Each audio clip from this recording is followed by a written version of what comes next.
Voltamos ao segundo bloco do programa Dentro do Fato, onde estamos entrevistando o secretário de Planejamento e Coordenação Geral do Estado do Paraná, o deputado Enio Verri.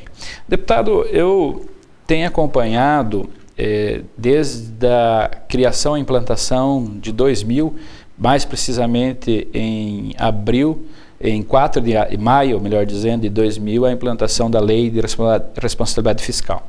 Essa Lei de Responsabilidade Fiscal, ela não atinge só o Poder Executivo, ela atinge todos os setores. E no seu ponto de vista, essa lei veio tarde ou não? A Lei 101, que foi aprovada em maio de 2000, ela tem um papel fundamental.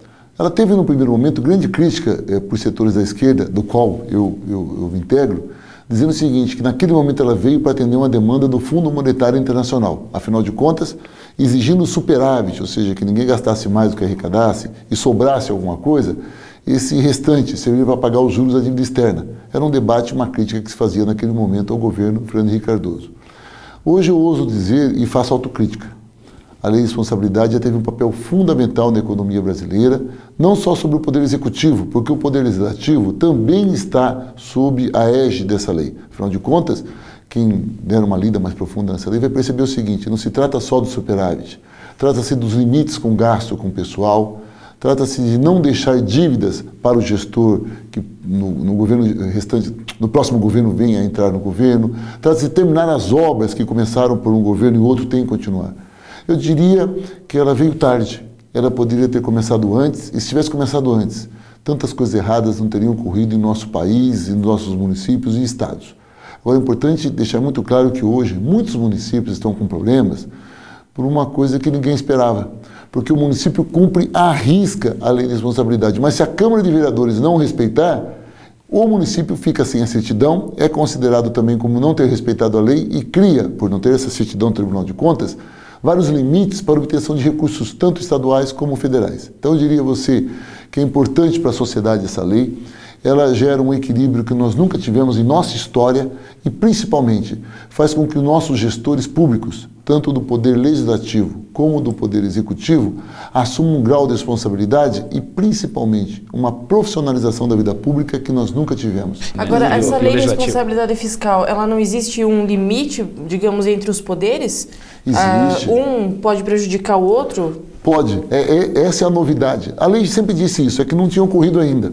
Todo mundo, como o Madruga colocou muito bem, estava olhando só o Executivo, a Prefeitura, o Governo do Estado ou a União. Ocorre o seguinte, você tem um limite de gastos, por exemplo, no município, que é a nossa realidade aqui, da folha de pagamento do município e do Legislativo. Se o município cumprir, arrisca a lei. E o Legislativo não cumprir, não é a Câmara de Vereadores que fica sem a certidão, é o município que fica sem a certidão, inclusive uma mudança que estão reivindicando na lei. Isso é uma questão muito séria. Agora, mais ainda... É porque quando há uma oposição, mesmo o interesse de uma fé, digamos assim, pode comprometer o município? Claro que pode. Você pode ter uma gestão, por exemplo, a maioria da Câmara de Vereadores é contra o governo.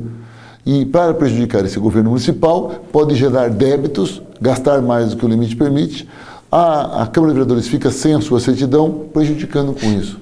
Só que isso é importante ressaltar, que ele prejudica não o prefeito, prejudica a população. Isso seria irresponsabilidade de fazer, embora façam.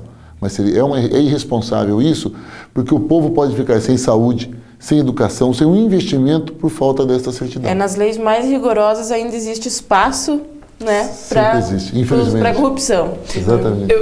Nessa linha, pegando o gancho, eu vi um pronunciamento seu no ano passado, né, que o senhor falava para os novos prefeitos eleitos no estado pelo PT e também para os vereadores. O senhor fez uma conta interessantíssima que assustou muitos prefeitos, que quando se em campanha costuma se prometer um monte de coisa, mas coisas que está longe da LDO, da lei de base e assim por diante. Mas o senhor fez um cálculo lá, quanto que a lei diz que tem que... E eu gostaria que o senhor falasse isso, fizesse esse cálculo para os nossos espectadores, acompanhasse esse raciocínio para entender como a coisa é amarrada. A lei de responsabilidade fiscal amarra e dificulta as ações públicas. Isso mesmo. Na verdade, com a Constituição de 1988 e com a Lei de Responsabilidade de 2000, os prefeitos, as gestões municipais ficaram muito engessadas. Faça o seguinte cálculo. Toda prefeitura tem que gastar no mínimo 25% em educação, 15% em saúde, temos 40%. A folha de pagamento, Uma prefeitura muito organizadinha, ela gasta 45% da sua receita em folha de pagamento. Entretanto, uma boa parte é educação e saúde. Então vamos deixar assim 25% só da folha. Já gastamos com isso 65%. Mas vamos continuar isso daqui. Tem um repasse para a Câmara de Vereadores. 6%. 6%. Já estamos com quanto? 71. Mas vamos continuar. 71.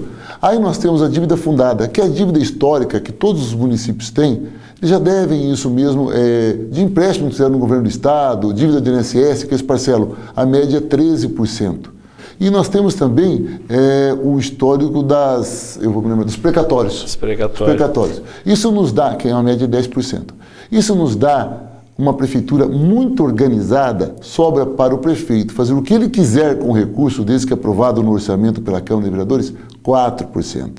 Ou seja, um prefeito tem no máximo 4% de autonomia para gastar. Naquilo que ele prometeu em campanha que está fora. Sabe quando ele prometeu fazer o asfalto em todas as ruas, que ele prometeu fazer uma praça nova, fazer um novo hospital, 5 novas escolas? Ele não consegue fazer. E ainda que você foi modesto em dizer que os municípios aqui, secretário, no Paraná, limite máximo 15%. Mas tem município que gasta 18%, 19% só na saúde. É que eu fiz a conta oficial. Na verdade, não tem nenhum município, que gaste menos de 20% na saúde. É impossível.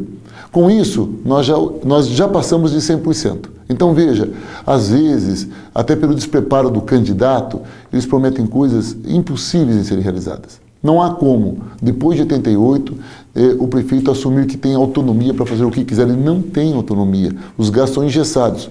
Positivo para um lado, afinal de contas, gastar em saúde e educação é muito bom.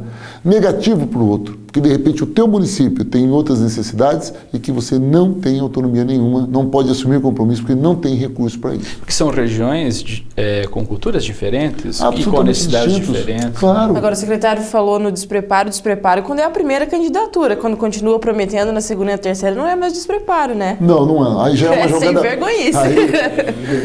Você deu o nome que eu digo assim, que aí é uma jogada política, né? Agora tem um grande problema, a população é muito diferente. Politicagem. Até porque, vamos ser mais modestos. Até porque a população não é mais a mesma. Hoje em dia a população não acredita mais nessas coisas. Já foi-se o tempo em que subia-se no palanque e prometia aquele monte de coisa e a população acreditava. A população hoje é mais informada. A televisão, os jornais, a internet faz com que a população seja mais crítica e perceba quando alguém exagera nas promessas. Infelizmente, alguns sabem fazer uma promessa no tom certo e como a população não tem conhecimento desses números e dos limites constitucionais, acabam acreditando em promessas que nunca serão realizadas. Chegamos ao final do nosso segundo bloco e voltamos logo em seguida.